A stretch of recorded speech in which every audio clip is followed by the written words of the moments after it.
বাপ মা 40টা মেয়ে দেখে বিয়ে করাইলো, এত সুন্দরী মেয়ে বাড়িতে নিয়ে আসলো, সবাই বলতেছে তুই তো বউ না, যেন আকাশ থেকে পরি নেমে আইছে। আপনার মুখে যদি সিগারেটের বা বিড়ির গন্ধ থাকে, স্ত্রী আপনার থেকে দূরে পালাবে। টেনশন খায়া টেনশন নিয়ে আপনি বিছানায় গিয়েছেন, আর বউ সারাদিন মাছ কাটাকুটা করে শরীরের ঘাম নিয়ে বিছানায় গিয়েছে। এরপরে এখানে কি হয়, ম্যান হলের ঢাকনা খুললে যেরকম অবস্থা, আপনার শরীরে ওরকম বিকট গন্ধ। আল্লাহর নিদর্শন সমূহের মধ্যে একটা উল্লেখযোগ্য নিদর্শন, তিনি তোমাদের জন্য তোমাদেরই থেকে জোড়া সৃষ্টি করেছেন, যাতে তাদের কাছে গিয়ে তোমরা শান্তি লাভ করতে পারো। আর তিনি তোমাদের প্রীতি ও মমতা সৃষ্টি করেছেন। সুবহানাল্লাহ বলেন।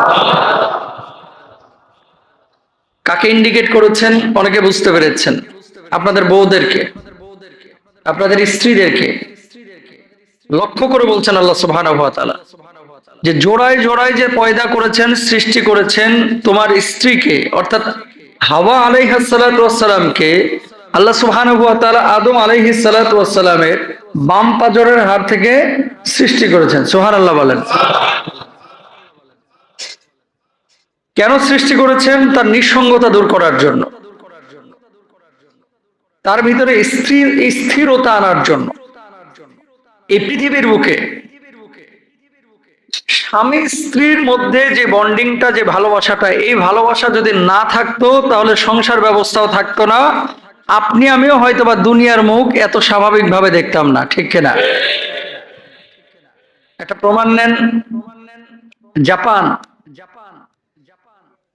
জাপানে কোনো মেয়ে যদি সন্তান জন্ম দেয়, যদি সে প্রয়োজন মনে করে এবং সরকারের কাছে আবেদন করে যে আমার সন্তান জন্ম দিয়েছি কিন্তু তাকে লালন পালন করতে পারতেছি না, সন্তানের জন্য সরকার মোটা অঙ্কের ভাতা দেয়। জার্মানি বলেন, ইউরোপের দেশগুলো বলেন, ইভেন চায়না বলেন, যে সমস্ত ধর্মে বিয়ে শাদীটাকে এসেনশিয়াল মনে করা হয় না, বা বিয়ে শাদীটাকে অতটা গুরুত্ব দেওয়া হয় না, জেনা ব্যভিচার যে সমস্ত দেশে একেবারে ওপেনলি চলে, ওই সমস্ত দেশে কিন্তু বাচ্চা কাচ্চার হার কম। ঠিক কিনা? এই জন্য তারা ভাতা দেয়। কত ভাতা? বাংলাদেশি টাকায় এমনও দেশ আছে 91,000 টাকা ভাতা দেয়। 91,000 টাকা একটা সন্তানের জন্য। তারা সমস্ত দায় দায়িত্বগুলো কে নেয়? সমস্ত দায় দায়িত্বগুলো সরকার নেয়, তারপরে বাচ্চা কাচ্চা নিচ্ছে না। তার মানে কি, পারিবারিক ব্যবস্থাটা পুরোটাই ভেঙে পড়বে যদি সন্তান সন্ততিকে আপনি বিয়ে শাদী না করেন, এবং আপনি যদি নিজে বিয়ে শাদী না করেন। বিয়ে শাদী করলে তবেই পারিবারিক জীবনটা থাকবে, যদি না করেন পারিবারিক জীবন থাকবে না। এজন্য আল্লাহ সুবহানাহু ওয়া তাআলা কি বলছেন, অমিন আয়াতিহি আন খালাকালাকুম মিন আনফুসিকুম আজওয়াজাল লিতাসকুনু ইলাইহা, লিতাসকুনু ইলাইহা, তাদের কাছে গিয়ে যেন আপনি শান্তি পান। সুবহানাল্লাহ বলেন। কার কাছে? বউয়ের কাছে, স্ত্রীর কাছে, আপনার সহধর্মিণীর কাছে, পাত্রীর কাছে। যখন আপনি যাচ্ছেন, যাওয়ার পরে তার কাছে আপনি শান্তি খুঁজছেন এবং সেও আপনার কাছে শান্তি খুঁজছে। আল্লাহ সুবহানাহু ওয়া তাআলা এটা বলেছেন। বিয়ে কিন্তু এমনি এমনি আল্লাহ সুবহানাহু ওয়া তাআলা দেন নাই। অনেকগুলো কারণের মধ্যে একটা কারণ হচ্ছে এই, যে আপনি আপনার স্ত্রীর কাছে গেলে স্ত্রী আপনাকে শান্তি দিবে এবং আপনি স্ত্রীকে শান্তি দিবেন। কিন্তু আপনার মুখে যদি সিগারেটের বা বিড়ির গন্ধ থাকে, স্ত্রী আপনার থেকে দূরে পালাবে। ঠিক কিনা বলেন?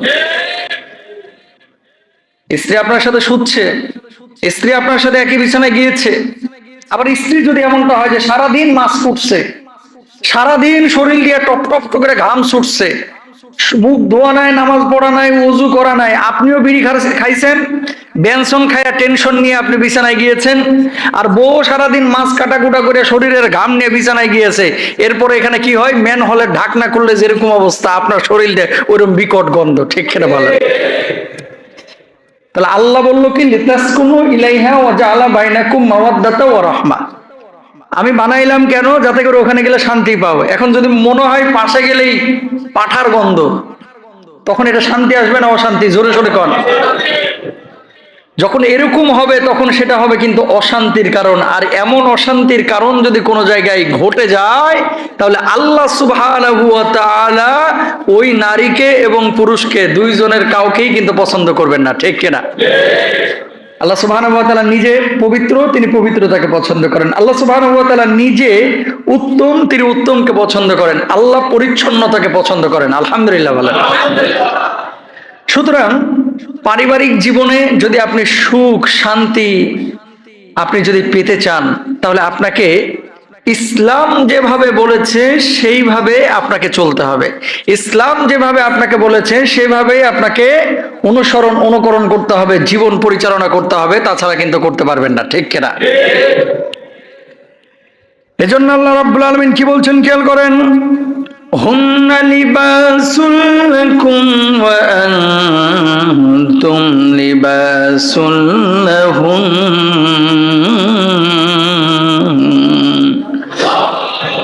নারীরা তোমাদের পোশাক স্বরূপ, আবার তোমরাও নারীদের পোশাক স্বরূপ। বউ বিয়ে করার পরে কোন যুবক আর একজনের স্ত্রীর দিকে তাকাইতে পারে না, আবার স্ত্রী যখন স্বামী গ্রহণ করলো আর একজনের স্বামীর দিকে কখনো তাকাইতে পারে না। বিয়ে করার পরে যে স্বামী মনে করবে আমার স্ত্রী দুনিয়ার বুকে সবচেয়ে সুন্দরী স্ত্রী, আমার স্ত্রীর চাইতে ভালো কোনো স্ত্রী নাই, আমার স্ত্রীর চাইতে আদর্শবান কোনো মেয়ে নাই, আল্লাহর নামে শপথ করে বলতে পারি ওই স্বামীর চোখ কখনো আর একজন স্ত্রীর দিকে যাবে না। ঠিক কিনা? আবার যখন কোন স্ত্রী মনে করবে আমার স্বামী, হোক সে রিক্সাওয়ালা, হোক সে হুজুর, হোক সে খতিব, হোক সে ইঞ্জিনিয়ার, হোক সে ডাক্তার, আমার স্বামী কালো হতে পারে, আমার স্বামী ফর্সা হতে পারে, আমার স্বামী গরিব হতে পারে, কিন্তু আমার স্বামী আমার দৃষ্টিতে এই পৃথিবীর বুকে সেরা স্বামী, আমার স্বামী আমার দৃষ্টিতে সেরা ধনী স্বামী, আমার স্বামী আমার দৃষ্টিতে আমার আইডল, আমার স্বামী আমার দৃষ্টিতে এর চাইতে ভালো মানুষ আর দুনিয়ায় নাই। এমন কোন চিন্তা চেতনা যখন কোন নারীর মধ্যে আসবে, আর এক বাড়িতে বিয়ে খাইতে গিয়ে খাওয়ার মাঝখানে আর এক বেটির আর এক স্ত্রীর বেডার দিকে স্বামীর দিকে চোখ পড়বে না। ঠিক কিনা? বর্তমান সময়ে বড় সমস্যা কিন্তু এটা, মানুষের আফসোসের শেষ নাই। বাপ মা 40টা মেয়ে দেখে বিয়ে করাইলো, এত সুন্দরী মেয়ে বাড়িতে নিয়ে আসলো, সবাই বলতেছে তুই তো বউ না, যেন আকাশ থেকে পরি নেমে আইছে, তোর বউটা চাঁদের মতো, এমন ঘোষণাও দিচ্ছে। তারপরও হারামখোর বারবার আর একজনের মেয়ের দিকে নজর দিচ্ছে। আছে না? এই সমস্ত মানুষগুলো পাপিষ্ঠ, এই সমস্ত মানুষগুলোর অন্তরের মধ্যে অপবিত্রতা আছে, এই সমস্ত মানুষগুলো আল্লাহর প্রিয় মানুষ হতে পারে না।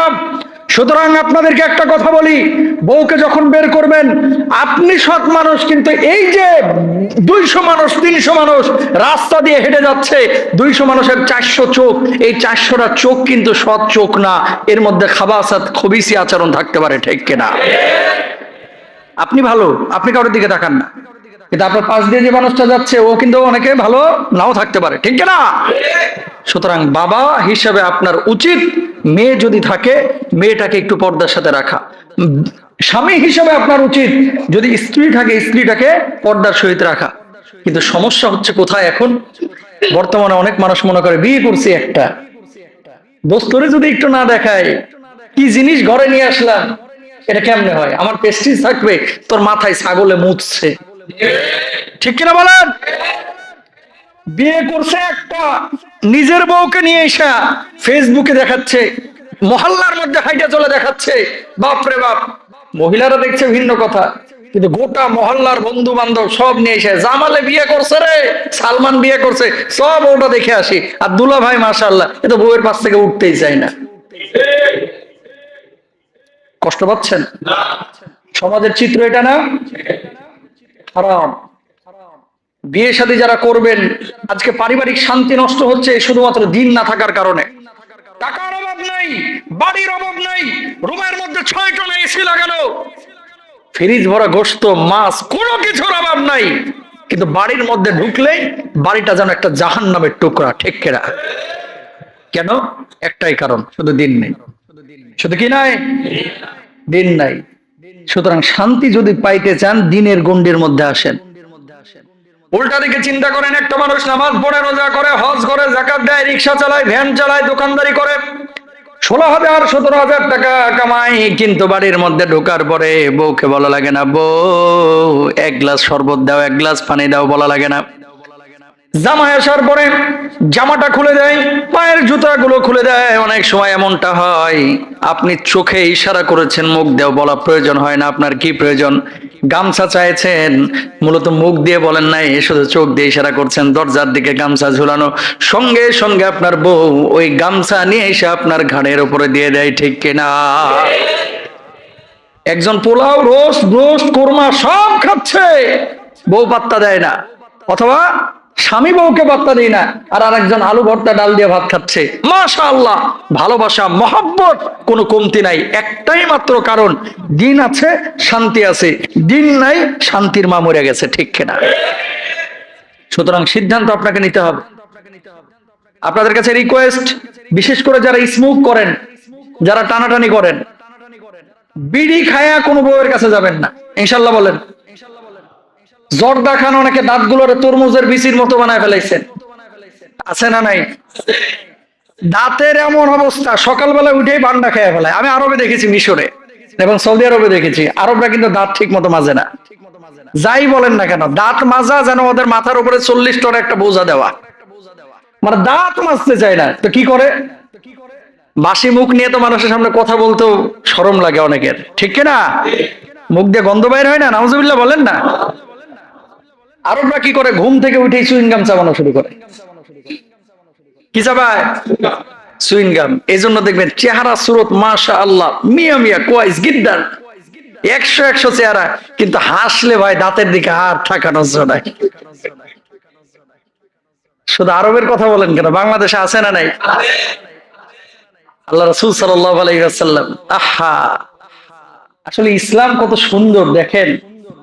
উম্মতের যদি কষ্ট না হইতো, এই দাঁত মাজাটাকে ওয়াজিব করে দেওয়া হইতো, এবং 5 ওয়াক্ত নামাজের পূর্বে মেসওয়াক করাটাকে ওযুর মতো আবশ্যক করে ফেলা হতো। আল্লাহু আকবার বলেন।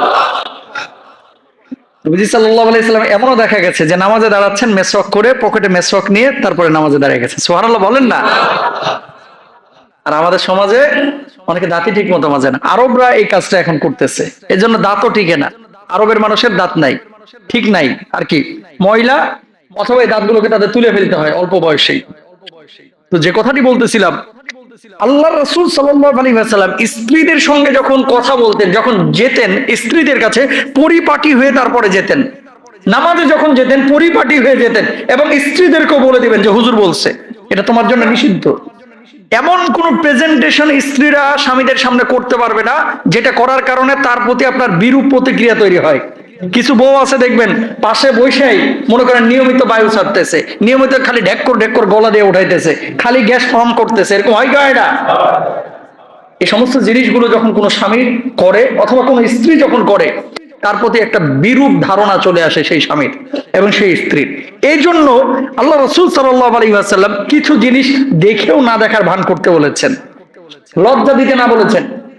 যেটা করবেন স্পষ্ট ভাবে বলবেন যে এটা আমি অপছন্দ করি, এটা আল্লাহ রাসূল অপছন্দ করে, খবরদার এভাবে চলো না। যদি বলেন আপনার গুনাহ হবে না, কিন্তু আপনি তার প্রতি বিরূপ প্রতিক্রিয়া দেখাইতে পারেন না। মানুষের রোগ বালাই হতে পারে, এটা অসম্ভব কিছু না, কিন্তু কথা হচ্ছে রোগ ছাড়া সারাদিন মাছ কুটে আপনার বউ আপনার সাথে চলে আসবে, সারাদিন গোসল করে নাই, সন্ধ্যাবেলায় মুখও ধোয় নাই, নামাজও পড়ে নাই, রাত্রিবেলায় বাচ্চা কাচ্চা খাওয়ায়া তারপরে বাস আপনার পাশে এসে শুইলো, এমন গন্ধ যে আপনি টিকতে পারতেছেন না, বা আপনার শরীরের গন্ধে আপনি টিকতে পারতেছেন না। লিতাসকুনু ইলাইহা ওয়া জাআলা বাইনাকুম মাওয়াদ্দাতা ওয়া রাহমা, আয়াতে কারিমায় আল্লাহ যেটা বলতেছে যে শান্তির জন্য, এই শান্তি কখনো পাওয়া যাবে না, ঠিক কিনা? এগুলো ম্যানার, এগুলো আদর্শ রাসূল আকরাম সাল্লাল্লাহু আলাইহি ওয়াসাল্লাম শিখিয়ে গেছেন। বাথরুমে যে কোন পায়ে ভর করে বসবেন এটাও আমার নবীজি বলে দিয়েছেন। সুবহানাল্লাহ বলেন না। সুতরাং পরিপাটি হয়ে চলবেন, পরিপাটি হয়ে বাইরে চলাফেরা করবেন, ঘরেও পরিপাটি থাকার চেষ্টা করবেন। সবাই ইনশাআল্লাহ বলেন। যখন এইভাবে আপনি চলবেন, তখন আপনার বাচ্চা কাচ্চাও কিন্তু আপনার কাছ থেকে শিখবে। আর যদি এইভাবে না চলতে পারেন, বাচ্চা কাচ্চাও কিন্তু এরকম খাটাস পয়দা হবে। কারণ কি, আল্লাহ তাআলা তো সমস্ত মানুষকে নিষ্পাপ করেই পাঠিয়েছেন, কিন্তু আপনি যখন এরকম করবেন, তখন কিন্তু আপনার বাচ্চা কাচ্চা আপনার কাছ থেকে আদর্শ শিখবে না, বরং এরকম মানে খাবাসাতি শিখবে। নামাজে অনেকে দাঁড়ায়, দেখবেন কিছু মানুষ আছে আমাদের দেশের, যে মানুষগুলো বিয়ে শাদীর অনুষ্ঠানে যখন যাচ্ছে, তখন আলমিরার সবচেয়ে দামি পাঞ্জাবি, পোশাক, শাড়ি, সালোয়ার কামিজটা বের করে পরে তারপরে গায়ে হলুদের অনুষ্ঠানে যাচ্ছে।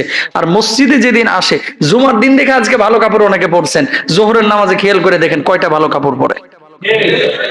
বুঝেন নাই কথা? অথচ আমার আল্লাহ রাব্বুল আলামিন কি বলছেন খেয়াল করেন, খুযু যিনাতাকুম ইনদা কুল্লি মাসাজিদ। আল্লাহ রাব্বুল আলামিন বললেন, গোলাম, দুনিয়ার জিন্দেগিতে যখন মসজিদে তোমরা আসবা, মসজিদে নামাজের জন্য যখন সিজদার জন্য যখন আসবা, আল্লাহ রাব্বুল আলামিন বললেন সুন্দরভাবে পরিপাটি সহকারে আল্লাহর ঘর মসজিদে আসো, সিজদার স্থানে আসো। কিন্তু আমাদের সমাজের মানুষ আল্লাহর ঘরে পরিপাটি ভাবে তো আসেই না।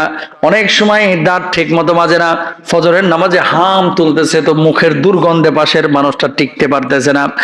এরকম জিনিস যারা করে থাকেন, এরকম অভ্যাস যাদের আছে, প্রিয় ভাইরা আমার রিকোয়েস্ট করি, নামাজ পড়তে আসেন আল্লাহকে দেখানোর জন্য। প্রধানমন্ত্রীর কার্যালয়ে যদি আপনাকে আহ্বান করা হতো, দাঁতটারে শুধু মেসওয়াক না বরং ক্লোজ আপ পেস্ট দিয়ে 36 বার দাঁত মানজে আপনি গণভবনে যাইতেন। প্রধানমন্ত্রীর, মহান প্রধানমন্ত্রী আমার আল্লাহ রাব্বুল আলামিন, সে আল্লাহর সামনে আপনি দাঁড়াচ্ছেন, ভালো একটা পোশাক পরেন না, দাঁতগুলো ঠিক মতো মাজেন না, ঠিক মতো ওযু করেন না, আপনার নামাজ আল্লাহর কাছে কবুল হবে কিনা সন্দেহ আছে, ঠিক কিনা? খুব ইম্পর্টেন্ট একটা বিষয়। যারা মসজিদে আসবেন, বিয়ের অনুষ্ঠান, গায়ে হলুদের অনুষ্ঠানে ভালো ভালো পোশাক আপনারা পরে যান, কিন্তু মসজিদে আসলে ভালো পোশাক আর খুঁজে পাওয়া যায় না। নতুন পোশাক পরতে হবে জরুরি না, কিন্তু পোশাক পরতে হবে পুত পবিত্র ভালো। যদি পরে আসেন আল্লাহ সুবহানাহু ওয়া তাআলা নামাজ কবুল করবেন ইনশাআল্লাহ। বলেন, দাঁত মাজা, মেসওয়াক করা, পবিত্রতা অর্জন করা, ভালোভাবে ওযু গোসল করে মসজিদে আসা, এটা আপনার উপর আবশ্যক করে দিয়েছেন কে? জোরে সোরে বলেন, আল্লাহ সুবহানাহু ওয়া তাআলা।